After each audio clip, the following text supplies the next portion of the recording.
Hello student, स्वागत है आपका अपने चैनल स्टैटिस्टिक्स गाइड में। आज हम देखने वाले हैं नागपुर यूनिवर्सिटी यानी कि आरटीएमएनयू के बीएससी सेमेस्टर 2 के मैथ्स के मॉडल क्वेश्चन पेपर 3 के सॉलिड ज्योमेट्री के सॉल्यूशंस। तो बने रहिए वीडियो के अंत तक। शुरू करते हैं। तो देखिए दोस्तों, हमारे पास क्वेश्चन नंबर 1 ही दिया हुआ है। देखते हैं क्वेश्चन क्या बोल रहा है। Find the equation of the tangent plane to the sphere. Sphere given है, पॉइंट गिवन है, हमें equation of tangent plane find out करना है। तो चलिए लिख लेते हैं इसे। देखते हैं कैसे शुरुआत करना है। सबसे पहले हर क्वेश्चन को ऐसे ही अप्रोच करेंगे हम। The given equation of sphere,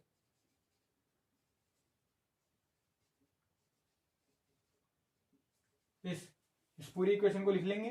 अब देखिए दोस्तों, ये इक्वेशन में एक्स स्क्वायर, वाई स्क्वायर और जेड स्क्वायर का कोएफिशिएंट 3 दिया हुआ है, लेकिन हमारे जनरल फॉर्म में कोएफिशिएंट 1 रहता है, तो इसे हम 3 से डिवाइड करके लिखेंगे directly. X square plus y square plus z square, बाकी को 3 से डिवाइड कर देंगे तो ये हो जाएगा -2/3x minus 3/3y minus 4/3z minus 22/3 is equals to 0। अगर आप इसे जनरल फॉर्म से कंपेयर करो, x square plus y square plus z square plus 2ux plus 2vy plus 2wz plus d is equals to 0, तो हमारे पास में कुछ वैल्यूज मिलेंगी। देखते हो वैल्यूज क्या है। आपके टेक्स्ट बुक में ये फॉर्मूला गिवन है, तो डायरेक्टली वहीं से आप इसे कंपेयर कर सकते हैं। यहां पर मैं डायरेक्टली लिख दे रहा हूं, here u is equals to, x का कोएफिशिएंट 2u होता है, तो यहां पर u इज इक्वल्स टू -1/3 हो जाएगा। उसी तरह y का कोएफिशिएंट वहां पर 2v होता है, तो यहां पर -1 हो जाएगा, 3/3 1। लेकिन हाँ, 2 से मल्टीप्लाई भी करना पड़ेगा, तो इसे 2 से डिवाइड भी करना पड़ेगा, ये हो जाएगा -1/2। उसी तरह w की वैल्यू यहां से जो मिलेगी वो होगी -2/3 u v w, और बचती है हमारे पास में d की value, d as it is रहेगा -22/3। अब इक्वेशन ऑफ टेंजेंट प्लेन निकालने के लिए हमें एक फॉर्मूले की जरूरत पड़ती है। फॉर्मूला नहीं, एक इक्वेशन की जरूरत पड़ती है, जिसमें अल्फा बीटा गामा, हमारे पास में जो पॉइंट रहता है वो होता है point of contact. Point of contact दिया हुआ है 1 2 3 है हमारे पास में, तो उसे भी हम अज्यूम कर लेते हैं।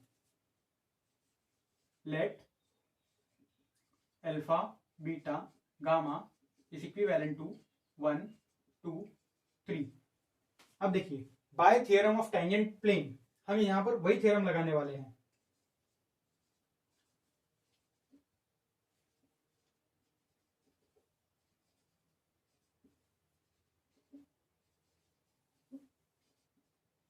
By theorem of tangent plane, the equation of tangent plane to any sphere, sphere का जनरल फॉर्म लिखना है हमें। अब देखिए, सेंटेंस में लिखना काफी जरूरी हो जाता है, क्योंकि बीएससी में रिप्रेजेंटेशन मायने रखता है। अगर आप ऐसे सेंटेंस फॉर्म में ऐसा बराबर मॉडरेटर को समझा के नहीं लिखोगे, तो यहाँ पर आपके प्रेजेंटेशन पे 1 से 2 मार्क्स काट दिए जाते हैं। अगर आपको फुल मार्क्स मिल रहा है, 6 आउट ऑफ 6 मार्क्स का करेक्ट सॉल्व करने पर भी आपको 6 आउट ऑफ 6 मार्क्स नहीं मिलेंगे, अगर आपकी प्रेजेंटेशन में गड़बड़ है तो। इसलिए प्रेजेंटेशन का ध्यान रखना बहुत जरूरी हो जाता है। By theorem of tangent plane,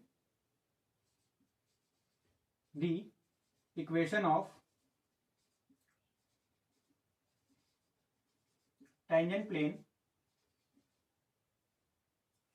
to a sphere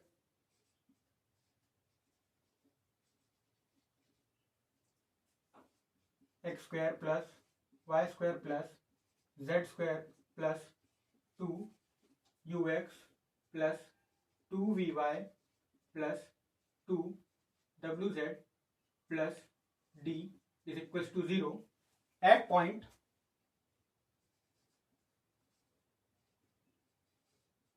alpha comma beta comma gamma is given bye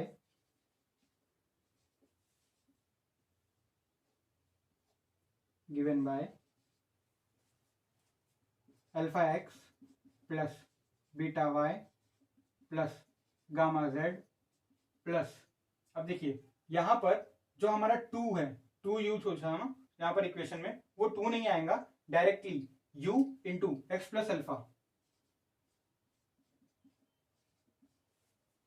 plus v into y plus beta plus w into z plus gamma plus d is equals to 0। देखिए, ये होती है हमारी equation of tangent plane. अगर alpha beta comma हमारा point of contact है तो। अब हमें कुछ नहीं करना है, सिर्फ वैल्यूज को पुटअप कर देना है। हमारे पास में सारी की सारी वैल्यूज गिवन है। अल्फा की जगह पे है 1 इंटू एक्स प्लस बीटा की जगह पे है 2 इंटू वाई प्लस गामा की जगह पे है 3 इंटू जेड प्लस यू की जगह पे वैल्यू है हमारे पास में -1/3, ब्रैकेट में लिखते हैं इसे x प्लस 1 प्लस v की जगह पे value -1/2 into y plus 2 plus w की जगह पे है -2/3 into z plus 3 plus d की जगह पे है -22/3।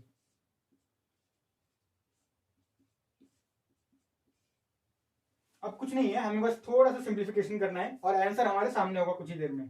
तो 1 इंटू एक्स ही होगा हमारा, लेकिन यहाँ पर x के हमें दो कोएफिशिएंट्स मिलेंगे, एक होगा x और एक होगा यहां से -1/3x। तो हम इसे डायरेक्टली लिख देते हैं 1 -1/3 इंटू एक्स। ऐसे ही y के साथ में भी होगा 2, यहाँ का coefficient -1/2, 2 -1/2 into y plus same z के साथ में 3 -2/3 z। अब हमारे पास में सारे के सारे कांस्टेंट टर्म्स ही बचे हैं। तो देखिए कांस्टेंट टर्म्स को ध्यान से इकट्ठा कीजिएगा। यहां से हमें मिलेगा -1/3, यहां से -1/2। देखिए इन्हें छोड़िएगा मत, अक्सर क्या होता है हम जल्दी जल्दी में ये कांस्टेंट जो टर्म्स होते हैं ना कोएफिशिएंट्स, इन्हें हम छोड़ देते हैं, यहां से मल्टीप्लाई भी करना हम भूल जाते हैं। तो देखिए -1/3 हमें यहां से मिला और साथ ही में यहां से -1/2 इंटू 2, ये हो जाएगा -2/2। अभी मैं ऐसे ही लिख रहा हूं, बाद में हम इसे सिंप्लीफाई करेंगे।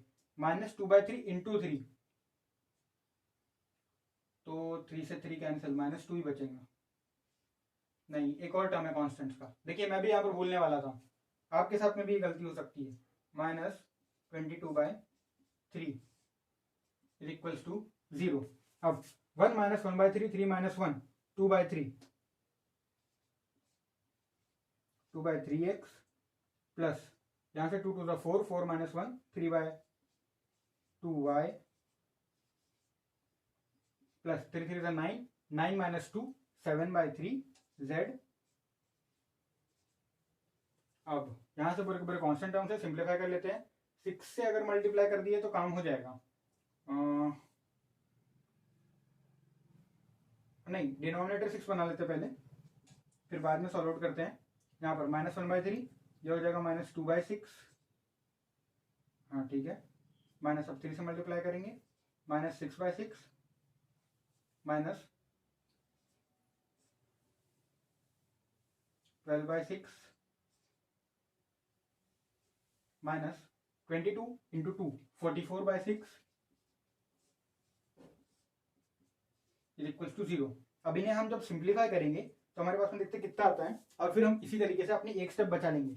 आपको ये काम रफ में करना है, इसके लिए आप यहाँ पर एक स्टेप जाया मत कीजिए।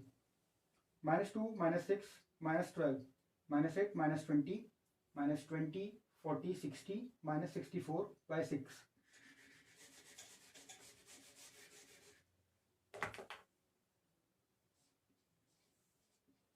-64/6 इज इक्वल्स टू 0। अब देखिए यहाँ पर हमारे पास में जो एलसीएम बनेगा वो होगा 6, तो हम डायरेक्टली पूरी इक्वेशन को 6 से मल्टीप्लाई कर देते हैं। 6 2 12, 12/3 4, 4x, 6 3 18, 18/2 9 प्लस 6 3 2 6, 2 7 14 प्लस नहीं माइनस, तो -64 इज इक्वल्स टू 0। ये हमारे पास में इक्वेशन आ चुकी है जो कि रिक्वायर्ड प्लेन की इक्वेशन है। तो अभी हम लिख देते हैं this is the required equation of plane. देखिए काफी इजी क्वेश्चन था, कुछ ही देर में सॉल्व आउट हो गया। 6 मार्क्स के लिए तुम लोगों में काफी इजी है, तो आप भी ऐसे कर सकते हैं। बस आपको एक बार बिना देखिए इसे प्रैक्टिस करने की जरूरत है, आप एग्जाम तक के नहीं भूलेंगे, गारंटी। बस इसे रिवाइज करते रहिएगा। एक बार आपने अगर खुद से क्वेश्चन सॉल्व आउट कर लिया तो आपको फिर उसका प्रोसेस माइंड में याद हो जाता है। बढ़ते हैं अगले क्वेश्चन की ओर। तो अब बढ़ते हैं क्वेश्चन नंबर 1 बी की तरफ। देखते हैं क्वेश्चन क्या बोल रहा है। Find the equation of sphere having the circle. Circle की इक्वेशन की हुई है और ये डायरेक्ट इक्वेशन नहीं है, यहाँ पर स्फीयर की इक्वेशन है और साथ में प्लेन की इक्वेशन है। जब एक स्फीयर को एक प्लेन इंटरसेक्ट करेगा, ठीक है, उसके बीचों बीच से या फिर कहीं से भी इंटरसेक्ट करेगा तो एक सर्कल फॉर्म होगा। वो सर्कल मैक्सिमम स्फीयर के रेडियस का हो सकता है और मिनिमम पॉइंट सर्कल हो सकता है। ठीक है, तो यहाँ पर क्या दिया है, वो ग्रेट सर्कल है। ग्रेट सर्कल का मतलब ये है कि जो स्फीयर है प्लेन, उसके जस्ट बीचों बीच से पास आउट हो रहा है, यानी कि उसके सेंटर से पास आउट हो रहा है। तो चलिए अब इसको देखते हैं अप्रोच कैसे करना है। सबसे पहले तो इसके लिए हमें एक पैरामेट्रिक इक्वेशन चाहिए। लिखते हैं अपन, सॉरी ये रेड पेन है। Let s is equivalent to sphere की equation x square plus y square plus z square plus 10y minus 4z minus 8 is equal to 0 and p is equivalent to, ठीक है, x plus y plus z minus 3 is equal to 0। इस plane की equation से हमने 3 को left hand side में ले लिया और उसे 0 के इक्वेट कर दिया। अब देखते हैं, अब इसके आगे पे क्या करना है, हमें पैरामेट्रिक इक्वेशन चाहिए स्फीयर की। तो the equation of sphere passing through the circle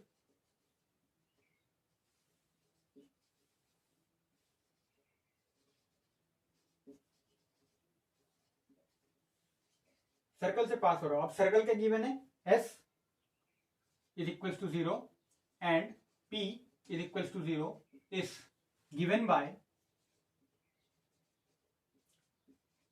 s plus k P is equal to 0। अब k हमारा यहाँ पर पैरामीटर हो गया, ये हमारी होगी पैरामेट्रिक इक्वेशन। s और p की वैल्यू पुट कर देते हैं और हमारे पास में इक्वेशन ऑफ स्फीयर आ जाएगा। s की वैल्यू क्या दी हुई है, x square plus y square, हाँ ठीक है, प्लस k इंटू प्लेन की p की वैल्यू क्या दी हुई है, x plus y plus z minus 3 is equal to 0।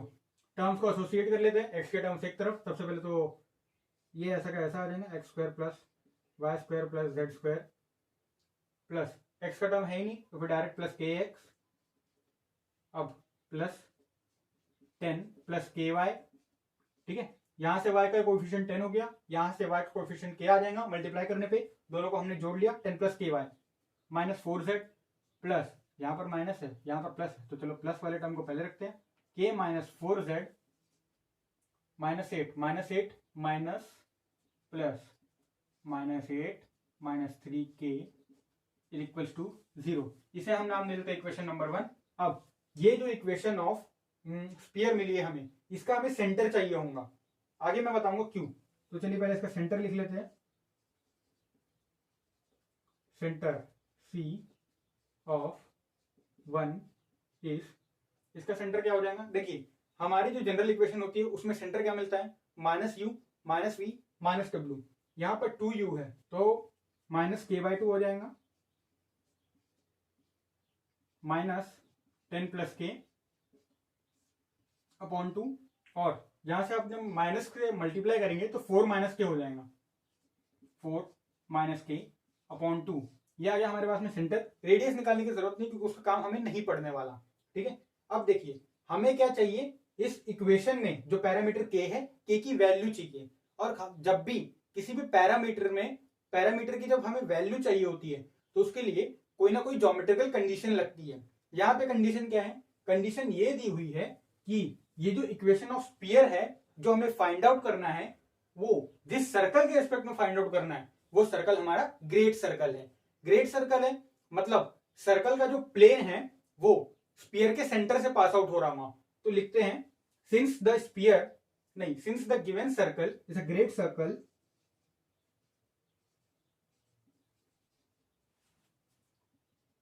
therefore the given plane passes through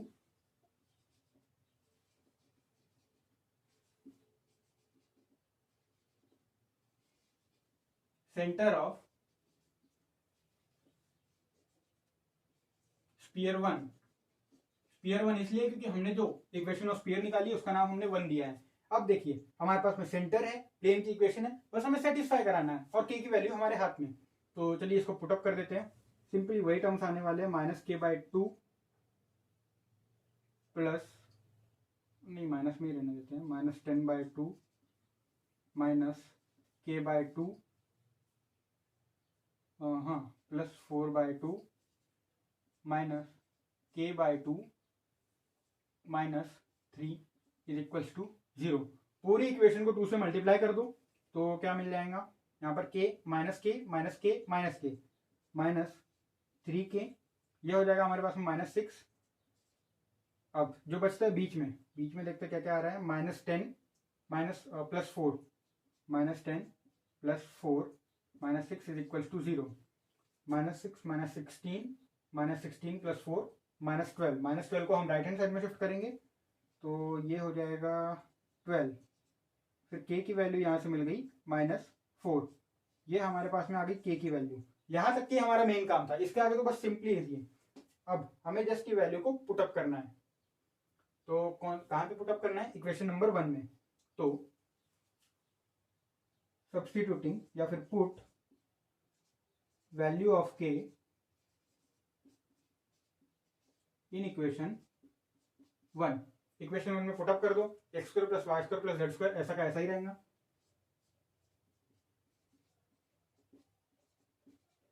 हाँ प्लस kx, k की वैल्यू है -4, -4x हो गया।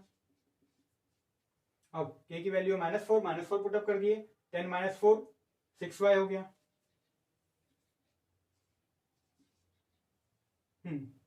अब यहाँ पर -4 -8z। अब -4 हाँ -4 -8 -4 -4 इंटू -3 +12 12 - 8 +4 12 - 8 बराबर +4 is equals to 0। This is the required equation of circle. Equation निकालनी थी। तो यहाँ तक के देखिए हमारा क्वेश्चन पूरा का पूरा सॉल्व हो चुका है। इस लोगों को मजा आ रहा है, सब कुछ समझ में आ रहा है, तो वीडियो को लाइक कीजिए और हमारे चैनल स्टेमैटिक्स गाइड को जरूर सब्सक्राइब करिए। ऐसा ही एजुकेशनल कंटेंट यहाँ पर मिलता रहेगा। तो बिना देर किए आगे बढ़ते हैं। अब बढ़ते हैं क्वेश्चन नंबर 1C की तरफ, जो कि अब बढ़ते हैं क्वेश्चन नंबर 1C की तरफ। देखिए क्वेश्चन काफी ट्रिकी होने वाला है, इसलिए इसके लिए आप सब्सक्राइब जरूर करिए। तो देखते हैं क्वेश्चन क्या बोल रहा है। Find the equation of right circular cone whose vertex given है और गाइडिंग कर्व दिया हुआ है। ठीक है, गाइडिंग कर्व ध्यान से देखिए, ये एक सर्कल है। ठीक है, ये स्फीयर है हमारा जिसकी रेडियस 2 है और ये एक प्लेन है। जब स्फीयर और प्लेन इंटरसेक्ट करते हैं तो एक सर्कल फॉर्म होता है। लेकिन हमें इक्वेशन ऑफ कोन निकालने के लिए 3 चीजें चाहिए होती है। एक होती है एक्सिस, सेमी वर्टिकल एंगल और वर्टेक्स। तीनों में से हमारे पास में सिर्फ एक ही चीज गिवन है। इसका मतलब हम जैसे अब तक के इक्वेशन निकालते आए हैं उस मेथड से तो काम नहीं बनने वाला, इसमें कुछ तो तिगड़म भिड़ानी पड़ेगी। देखते हो क्या है। सबसे पहले तो वर्टेक्स दिया है तो हम इससे इक्वेशन ऑफ एक्सिस लिख सकते हैं जनरल फॉर्म में। तो देखिए कैसे लिखते हैं, वर्टेक्स ऑफ कोन इज, या फिर direct vertex v is equivalent to 1, 0, 1। अब वर्टेक्स गिवन है, इक्वेशन ऑफ एक्सिस हम इससे लिख सकते हैं, लेकिन उसके पहले डायग्राम बना लेते हैं ताकि हमारे लिए थोड़ा सा इजी हो जाए समझने में। ये हो गया हमारा कोन,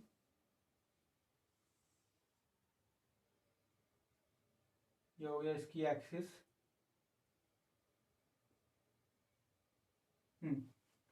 अब इसमें हाँ वर्टेक्स 1, 0, 1। अब ये देखिए गाइडिंग कर्व जो है वो हमारे पास में एक सर्कल दिया हुआ है, लेकिन ये डायरेक्ट सर्कल नहीं है। ये हमारे पास में एक स्फीयर और एक प्लेन के इंटरसेक्शन के फॉर्म में दिया हुआ है। ठीक है, तो आप एक ऐसा समझ सकते हैं कि जैसा एक कोन है, कोन उसको फॉर्म करने के लिए एक स्फीयर के जस्ट बीच से एक प्लेन पास आउट हुआ है, उस प्लेन के ऊपर पे वो कोन खड़ा है। ठीक है, ऐसा आप अज्यूम करके चल सकते हैं।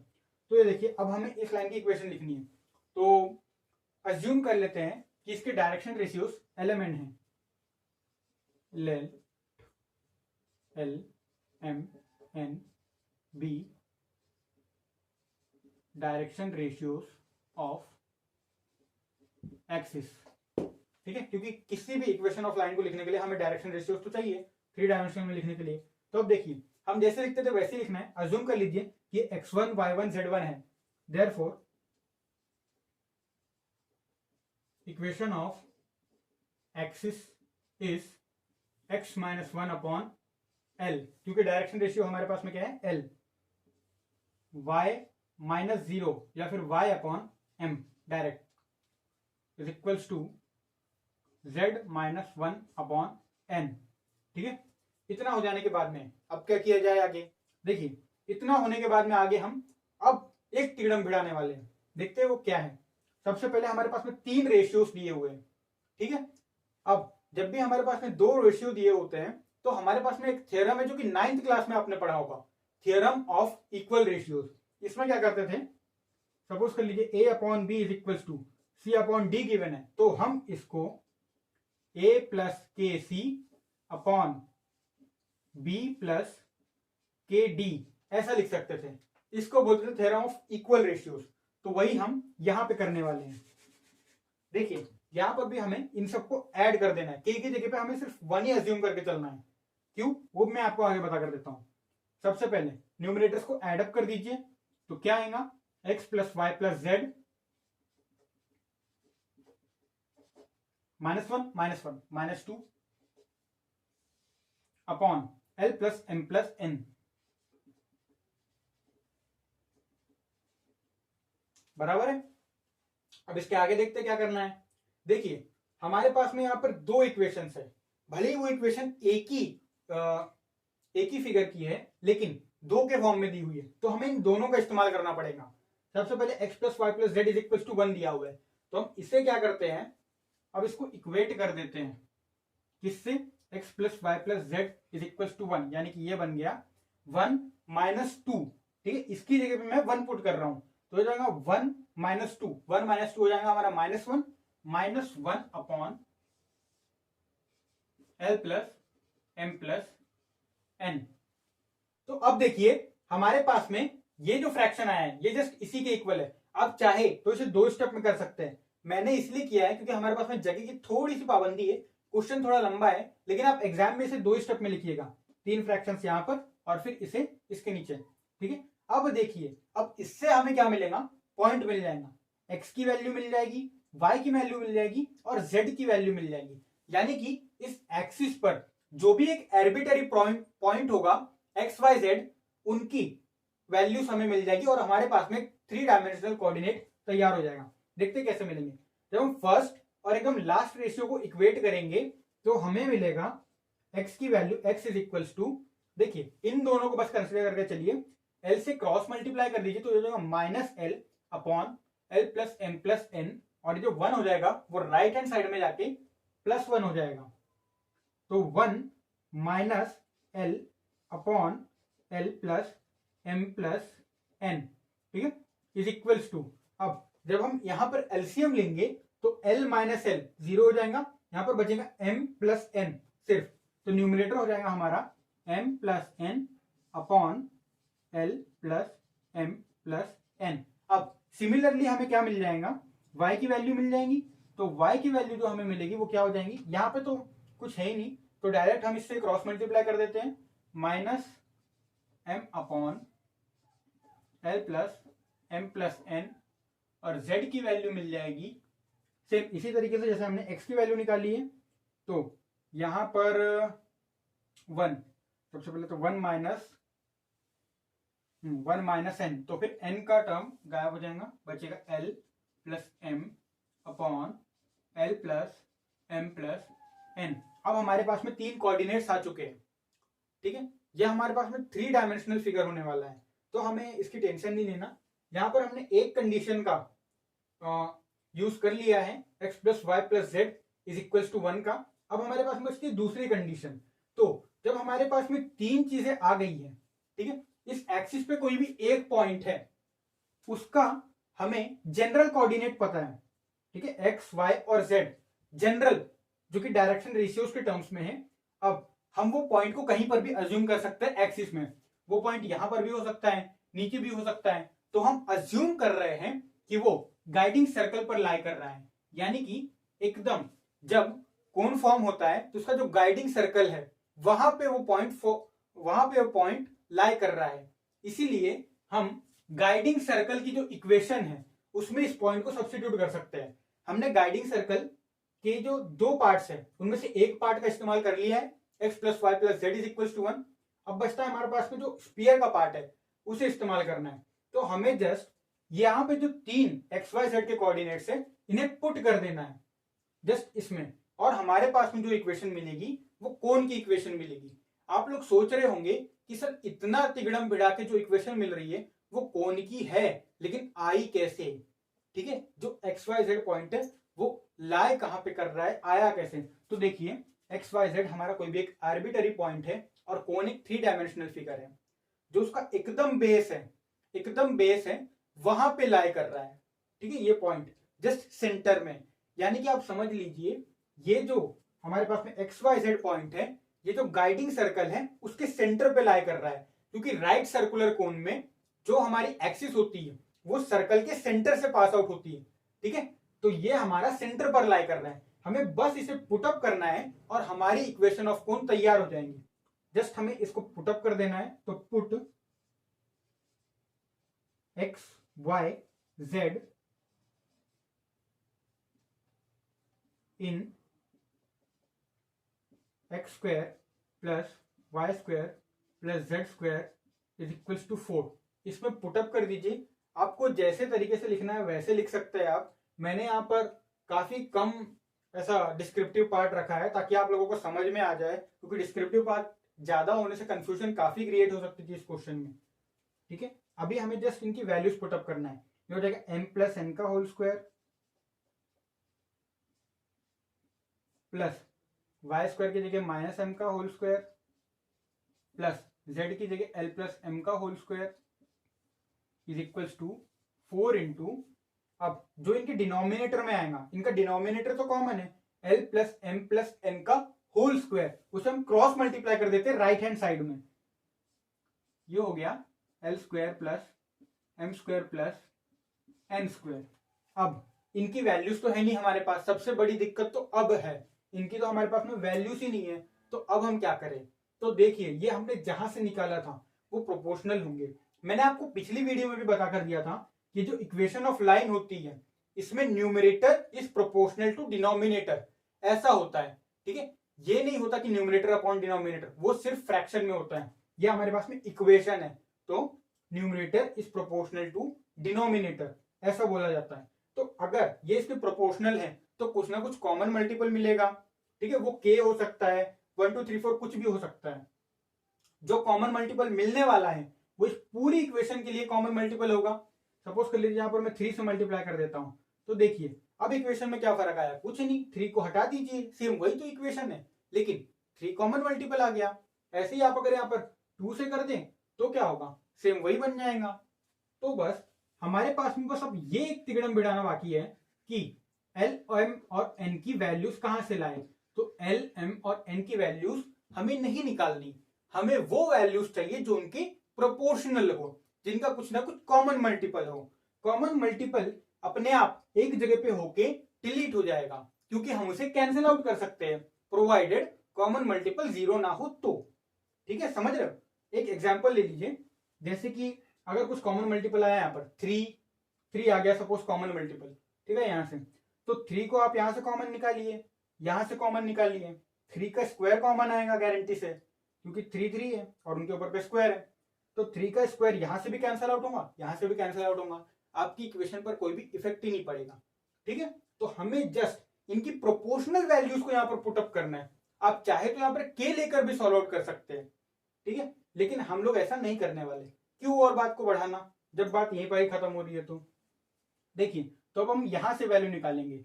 इतने पार्ट को आप इक्वेशन 1 अज्यूम कर सकते हैं, हम इसे नाम दे देते हैं इक्वेशन 1। तो अब फ्रॉम 1 हम एल एम और एन की वैल्यूज पुटअप करेंगे। एम और एम प्लस एन, इनका न्यूमरेटर को एडअप कर दीजिए, वाई प्लस जेड माइनस 1 हो जाएगा, प्लस माइनस एम मतलब minus y, plus l plus m मतलब इनके न्यूमरेटर्स का sum, x plus y minus 1 का square is equals to 4 into l square plus m square plus n square. कुछ गलत कर दिया शायद हमने, हाँ बिल्कुल, ये जो डिनोमिनेटर था इसमें इंडिविजुअल टर्म्स का स्क्वायर नहीं है बल्कि पूरे ब्रैकेट में होल स्क्वायर आना चाहिए। देखिए गलती आपसे भी हो सकती है, गलती के लिए सॉरी, काफ़ी सॉरी, क्योंकि हमसे जब गलती होती है तो वही स्टूडेंट्स भी कॉपी कर लेते हैं, काफ़ी गलत हो गया। ठीक है, तो इस गलती को आप ध्यान में रखिएगा, यहाँ पर होल स्क्वायर है। अब एल एम और एन की जगह पे हम यहाँ से वैल्यू पुटअप कर सकते हैं, लेकिन इसकी जगह पे तो हमारे पास में डायरेक्टली वैल्यू दी हुई है ना -1, लेकिन उसका इस्तेमाल हम नहीं करेंगे। क्यों?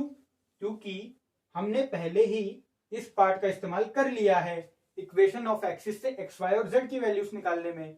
अब हमें ये एक्स वाई और जेड के टर्म्स में ही चाहिए, इसलिए हम सिर्फ यही लिखेंगे x plus y plus z -2 का होल स्क्वायर।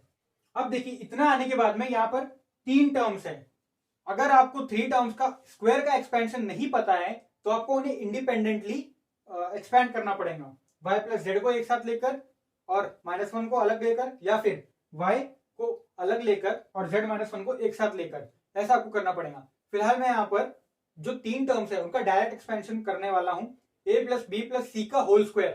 ठीक है, इसका हम डायरेक्ट एक्सपेंशन लगाने वाले हैं। उसका फॉर्मूला होता है a square plus b square plus c square plus 2ab plus 2bc plus 2ac। इसे हम डायरेक्ट लगाने वाले हैं, तो चलिए सॉल्व आउट करते हैं। जो हो जाएगा y square plus z square plus 1, अब 2 से multiplication plus 2yz minus 2y minus 2z। ठीक है, इतना हो गया, plus y square plus x square plus y square plus 1।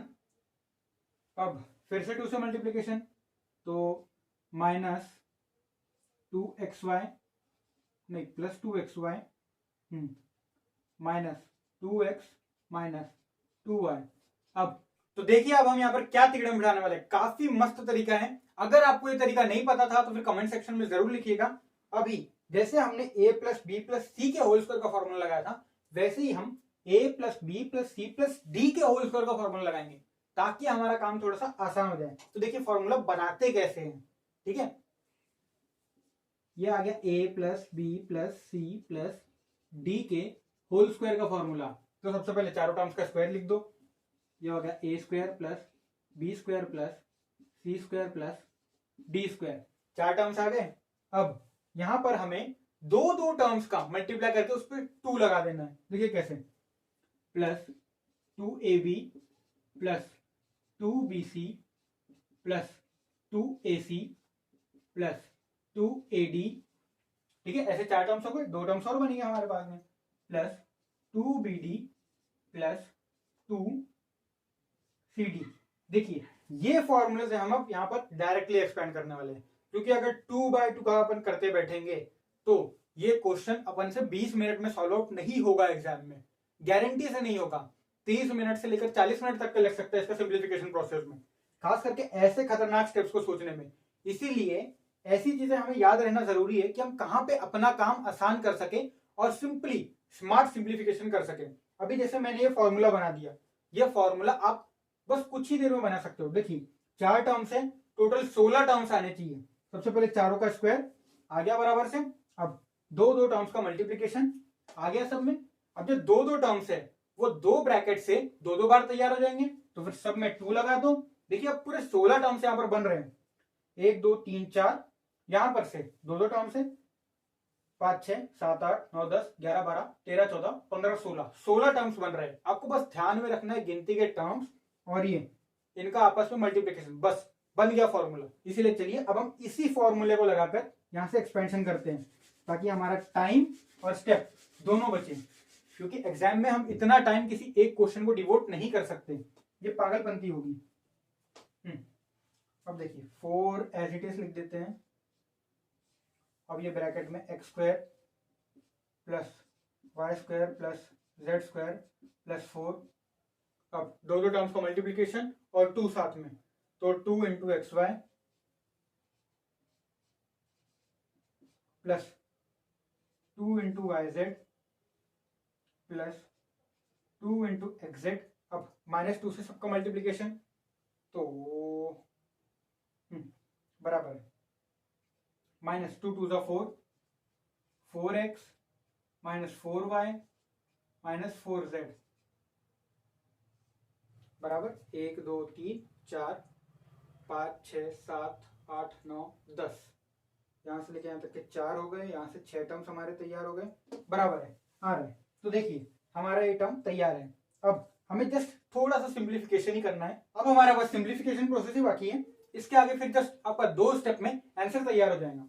तो देखिए सबसे पहले यहाँ पर लेफ्ट हैंड साइड को कंसिडर करते हैं। X square as it is, y square plus y square plus y square 3y square, z square एक ही है, 2xy 2yz, ठीक है। चलो xz का तो यहाँ पर कोई भी टर्म नहीं है, तो अब बस बचते singular terms. Minus 2x 2y minus 4y minus 2z, और बचते constant terms plus 2 is equals to left hand side, right hand side में सिर्फ हमको 4 से मल्टीप्लाई करना है। 4x square plus 4y square plus 4z square plus 4 4 the 16 plus 4 2 the 8xy 8yz plus 4 2 the 8xz,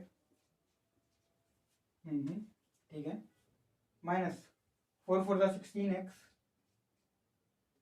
अब minus 4 minus 16y minus 16z। अब बस हमको ये सिंप्लीफिकेशन प्रोसेस ही बस बचा है। तो राइट हैंड साइड में देख सकते हैं पहला टर्म हमारा पॉजिटिव बनेगा, 4x square minus x square 3x square, 4y square minus 3y square plus y square, 4 minus 1 plus 3z square. अब 2xy, xy का टर्म है कि यहाँ पर, हाँ 8xy, 8 माइनस 2 6xy yz, हाँ ठीक है, plus 6yz, okay, plus 8xz minus 2x, यहाँ पर minus 16 plus minus 14x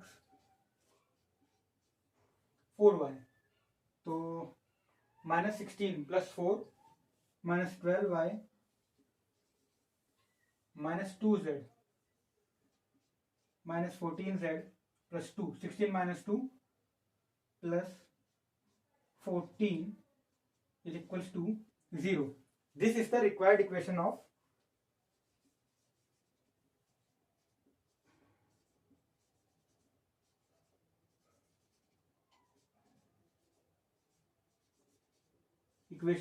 right circular कोन। मैं यहाँ पर शॉर्ट फॉर्म में लिख रहा हूँ, आपको एग्जाम में फुल फॉर्म में लिखना है, तो काफी मेहनत लगी है।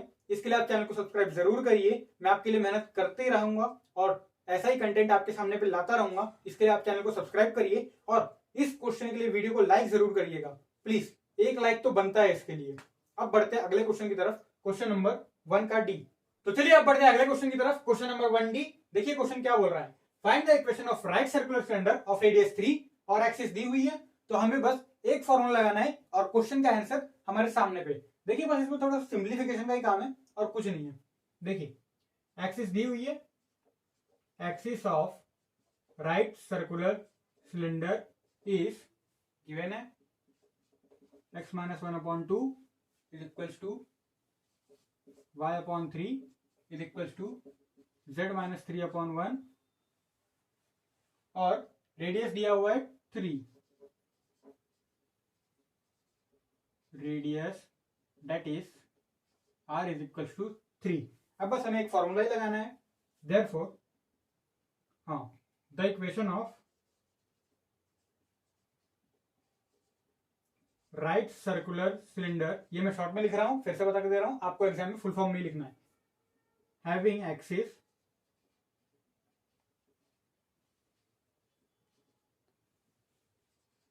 S x minus x dash upon L. आप चाहे तो यहां पर x1 y1 z1 भी ले सकते हैं,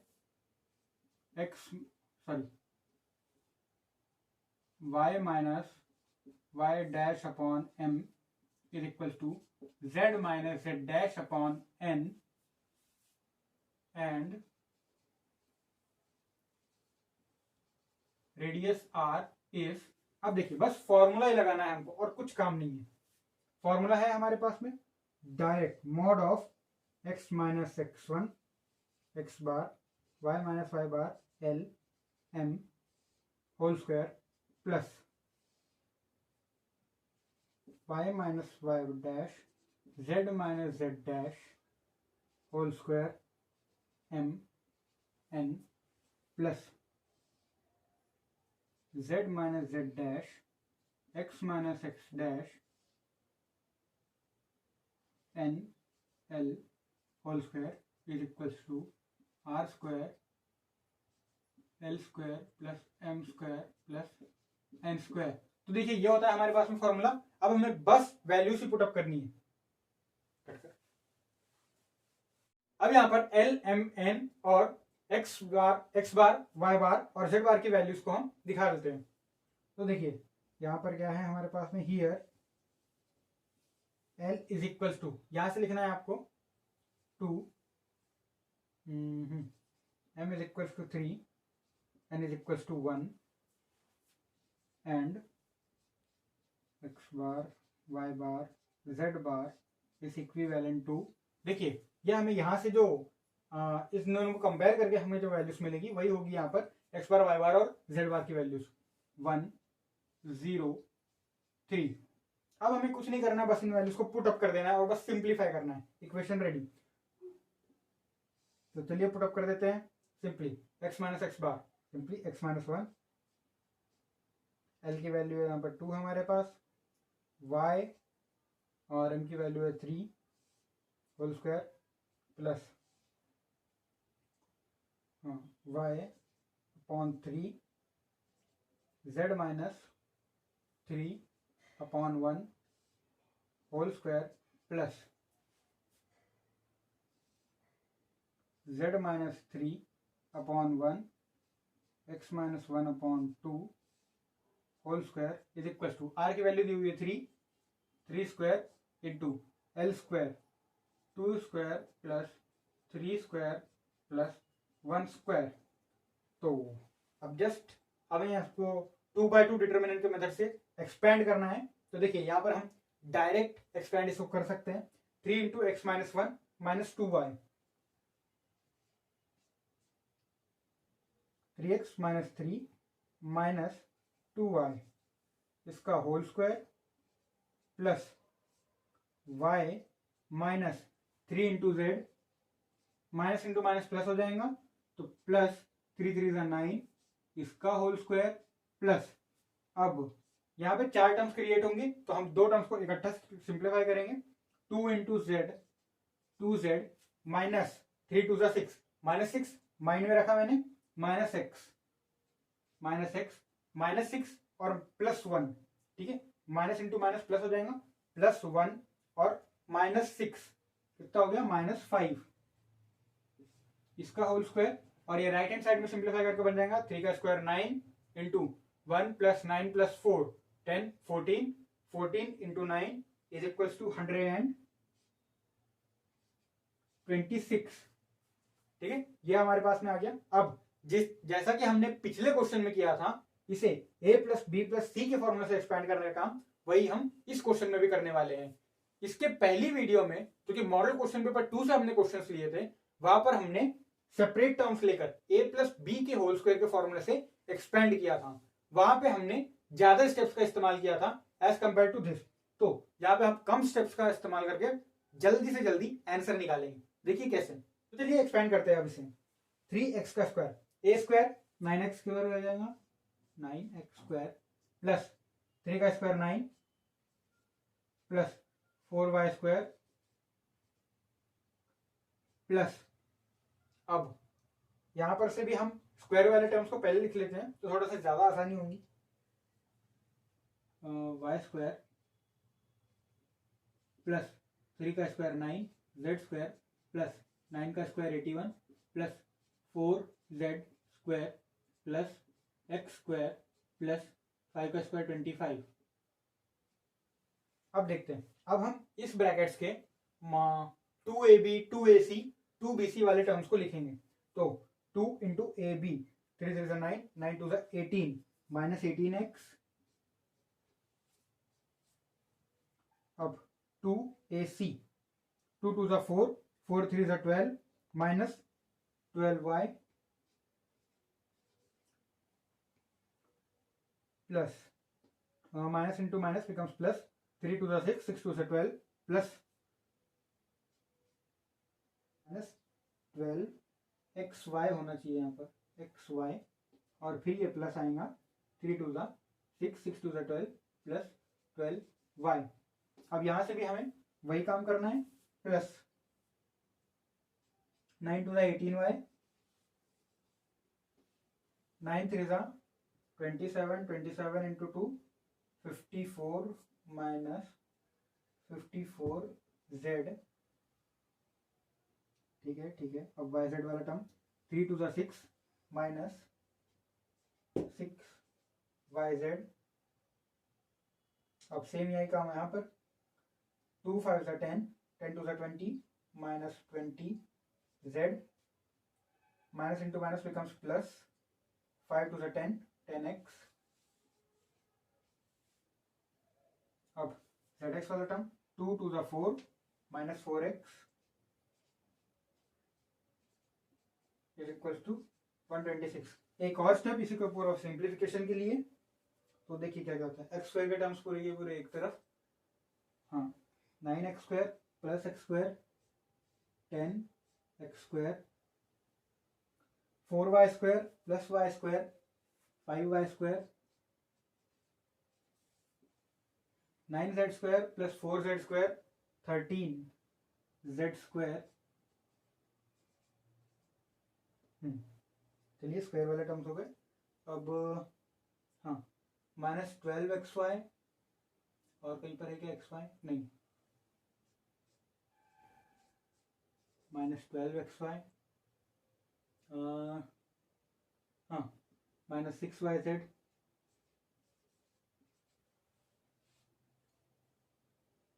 माइनस 4xz, ठीक है। चलो सेकंड डिग्री के सारे टर्म्स हो गए। अब बस सिंगल डिग्री वाले टर्म्स बचे हैं, तो देखते हैं कौन कौन से हैं। माइनस 18x, और है कोई x का टर्म, हाँ minus 18 plus 10 minus 8x, 12y, y का कोई term 12y plus 18y plus 30y, अब z के टर्म्स माइनस 20 माइनस 74z। अब चलो बस सब कांस्टेंट टर्म्स ही बचे हैं। 9 प्लस 81 90 प्लस 25 115 हाँ ठीक है 115 माइनस 126, कितना बचा, यहाँ के बचे 5, वहां के बचे 6 minus 11 is equal to 0। This is the required equation. तो चलिए क्वेश्चन नंबर 1D खत्म हुआ, आपके सारे के सारे 6 मार्कर्स खत्म होते हैं। अब आगे बढ़ते हैं 1.5 मार्कर्स की ओर। तो अगला क्वेश्चन है हमारा क्वेश्चन नंबर 5.A, जो कि है 1.5 मार्कर्स। तो देखिए क्वेश्चन क्या बोल रहा है, find the radius and centre of the given sphere. Sphere की इक्वेशन दी हुई है, तो सबसे पहले अपन लिख लेते हैं द गिवन स्फीयर इज,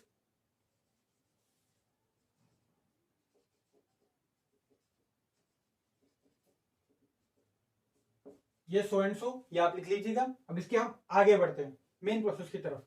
तो अभी हमें इसे जनरल फॉर्म से कंपेयर करना है, लेकिन उसके पहले एक्स स्क्वायर वाई स्क्वायर और जेड स्क्वायर के जो कोएफिशिएंट्स हैं उन्हें 1 बनाना पड़ेगा। तो इस इक्वेशन को हम एज इट इज लिख देंगे, फिर हम लिखेंगे that is x square plus y square plus z square plus 2 से डिवाइड कर रहे हैं ना, plus 2x minus 3y plus z plus 1/2 is equal to 0। ठीक है, बाय कंपेयरिंग इट विथ, अब जो जनरल इक्वेशन है उसे लिखेंगे हम, तो वो होती है x square plus y square plus z square plus 2ux plus 2vy plus 2wz plus d is equal to 0। तो अभी हमें इससे क्या मिलेगा, u v w और d की वैल्यू। तो हम लिख देते हैं we get by comparing we get u is equals to, u की वैल्यू क्या मिली, यहाँ पर हमारे पास में कितना u 2 दिया हुआ है, तो u की वैल्यू हो गई हमारे पास में 1, v की value 2v is equals to -3 v is equals to -3/2। अब हाँ w इज इक्वल्स टू, यहाँ पे 1 है हमारे पास, तो ये हो जाएगा 1/2, d की वैल्यू एज इट इज 1/2। अब जो हमारा सेंटर होता है वो होता है -u -v -w, तो हम लिख देंगे centre is -u -v -w, therefore c is equivalent to -u मतलब -1 -v यानी कि 3/2, और ये हो जाएगा -1/2। ये आ गया हमारे पास में सेंटर। अब निकालना है रेडियस, छोटा सा फॉर्मूला होता है उसका रेडियस का, आप लोगों को पता ही होगा अगर आप यहाँ तक के आ गए हो तो। Radius is equals to r is equals to, radius क्या होता है अपने पास में, √of u² plus v² plus w² minus d। अब जस्ट हमें वैल्यूज ही पुटअप करनी है, चलिए लिख लेते हैं u², u की वैल्यू दी हुई है 1 का स्क्वायर 1 प्लस v का स्क्वायर, v यानी कि ये हो जाएगा 9/4, w का स्क्वायर ये हो जाएगा 1/4, ये हो जाएगा -1/2। एलसीएम ले लेते हैं, 1 - 1/2 तो 1/2 हो गया, 1/2 बचा। अब बस सबको ऐड ही करना है, तो 1/2 को 2 से मल्टीप्लाई कर दो, 2/4 हो गया, तो 2 + 1 + 9 10 12/4, यह आ गया √3 और यूनिट्स, क्योंकि हमारे पास में कुछ और दिया नहीं है। तो यहां तक आपका क्वेश्चन सॉल्व, एकदम चिल्लर क्वेश्चन था 1.5 मार्क्स के लिए। अब आगे बढ़ते हैं क्वेश्चन नंबर 5b की तरफ। अगला क्वेश्चन है हमारा question number 5.b, define right circular cylinder, आया है 1.5 मार्क्स के लिए। तो देखिए हम इसे जस्ट डिफाइन नहीं करेंगे, ऐसा नहीं कि सिर्फ डेफिनेशन लिख दो, इसके बारे में जो इसके टर्म्स है इसको भी स्पेसिफाई करना पड़ेगा, और हो सके तो आप एक डायग्राम बना सकें। ठीक है, तो चलिए अब करते हैं। और राइट सर्कुलर सिलेंडर, देखिए मैं यहाँ पर फिर से शॉर्ट में लिख रहा हूँ आपका समय और टाइम बचाने के लिए। ठीक है, तो आप एग्जाम में कोशिश करिएगा, कोशिश क्या आपको करना ही है कि आप पूरा का पूरा लिखे। A right circular cylinder is a surface generated by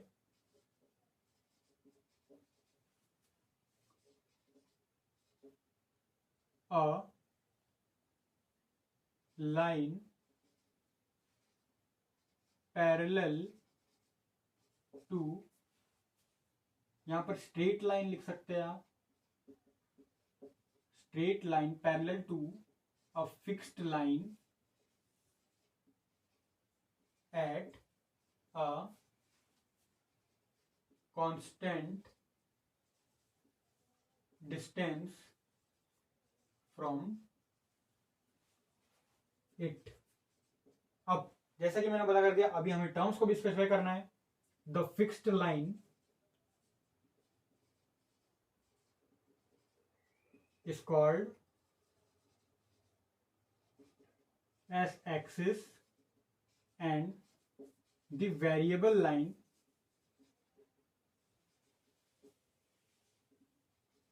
is called as generator.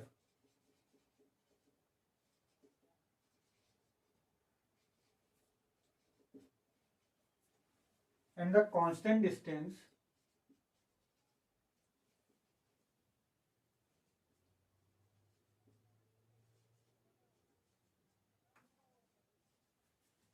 is the radius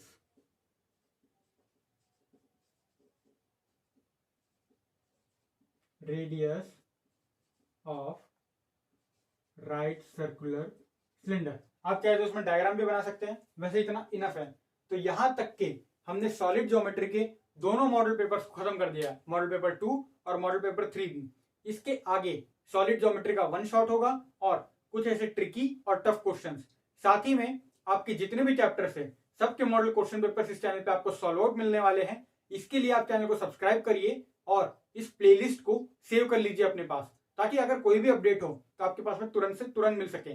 bell notification on कर लीजिएगा ताकि सारी की सारी अपडेट्स आपको सबसे पहले मिलती रहें और इतनी मेहनत करने के बावजूद अब वीडियो को एक लाइक तो बनता है यार। इसके बाद हम मिलते हैं अगली वीडियो में, तब तक के लिए keep learning and keep growing. पूरी सीरीज आपको इस चैनल पे मिलती रहेगी।